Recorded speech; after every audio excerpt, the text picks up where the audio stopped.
It's a first for South Africa. How do you jail a former president? Now that Jacob Zuma has to serve 15 months behind bars, what will happen to his protection unit, for example? Will he be getting special treatment purely because of his status? It seems we have more questions than answers at this point. My colleague, eNCA reporter Barry Bateman, is here on the Midday View just to help us clear up some of the confusion. Good afternoon, Barry. Is Correctional Services now preparing for their high-profile inmate? Well, you'd like to think so, Dan. Good afternoon. But they certainly are being very coy about it. In an interview, they're saying that we don't have anybody by the name of Jacob Zuma on our system. Therefore, we cannot possibly be preparing for someone like that. But I think this is quite unbelievable, just given the unprecedented nature of the person that we are dealing with. This is a former head of state. This is somebody who receives 24-hour police protection from the SAPS by the very, the nature of his position that he previously held. So there are all these kind of considerations that would need to be taken into account when you are transferring a former head of state into the care of the Department of Correctional Services. So we do have that warrant that was issued by the Constitutional Court, signed by the acting Chief Justice Sisi Kampepe, which has been addressed to the head of the Westville prison in Durban, in KwaZulu-Natal, and that is where, once handed over to the police, the former president would be taken to be processed. But on that question, are they preparing for it? DCS not telling us, but they did have this to say in the manner in which any inmate would be treated when they present at one of their facilities. Take a listen. For each and every brought to us, there is what we call an assessment that must be done within 6 hours after that person has been brought in. This will talk to health risk, mental health status, suicide risk, vulnerability, your criminologist will be there, and the security risk. Out of that, then you are able to make a determination in terms of the best suited facility that should then accommodate that particular person. If then it's someone maybe with elevated profile, then you will know that then the security risk will be much higher. Hence then the right decision in terms of where to keep a person like that, and also if there are other measures that must be put in place. But what is cardinal and fundamental is that inmates must be treated equally and that they must be protected at all times, and at no point it should be seen as if now one is getting preferential treatment ahead of others.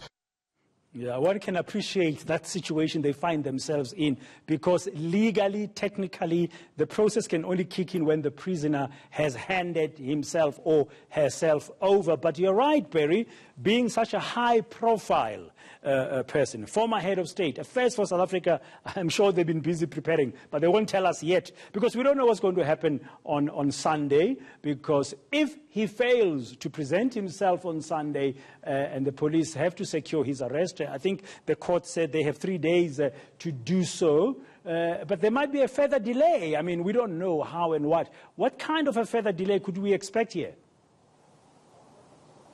Yeah, quite right, Dan. We learned earlier today that the former president is now going back to the Constitutional Court. He's relying on a provision in the rules of court which allows for an order to be rescinded. So he's going to be applying to the Constitutional Court to have that order of court rescinded. Now, there are specific provisions that need to be met for that to be successful, but among them is that all the applicants or interested parties related to this particular case would then have to be notified of this application. And you can know what that's going to mean, Dan. That means time. That means that we could look into next week already before all the interested parties have been informed of this particular application. It's going to take time for people to prepare various court documents. So the president is approaching there, but he's also approaching the High Court in Pietermaritzburg, where he's asking for a stay on the execution of that Constitutional Court order. In other words, so that the police don't come and try and arrest him when he doesn't appear at a police station on Sunday. So there's going to be two legs to this. The one is going to be in the Constitutional Court, applying for the order to be rescinded, and the second leg would be in the High Court in Pietermaritzburg to stay the execution of that Constitutional Court order.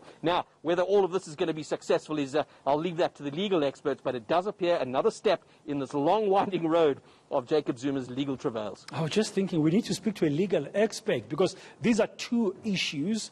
They're applying to rescind, and that we understand is happening, because from the earlier reports by Spamandla Goke, the former president has not yet made his way to Nkandla since the judgment on Tuesday, he left Gauteng, he went to Durban, and we don't know what's happening behind the scenes.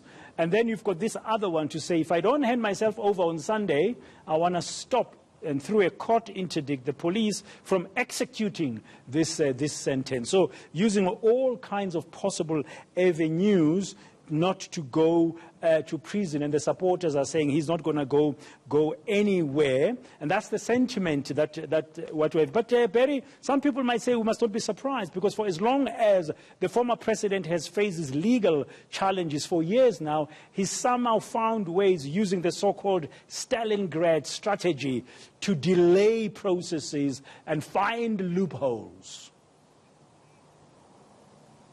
Well, absolutely, Dan. You must just remember as well, he's got a new legal team now.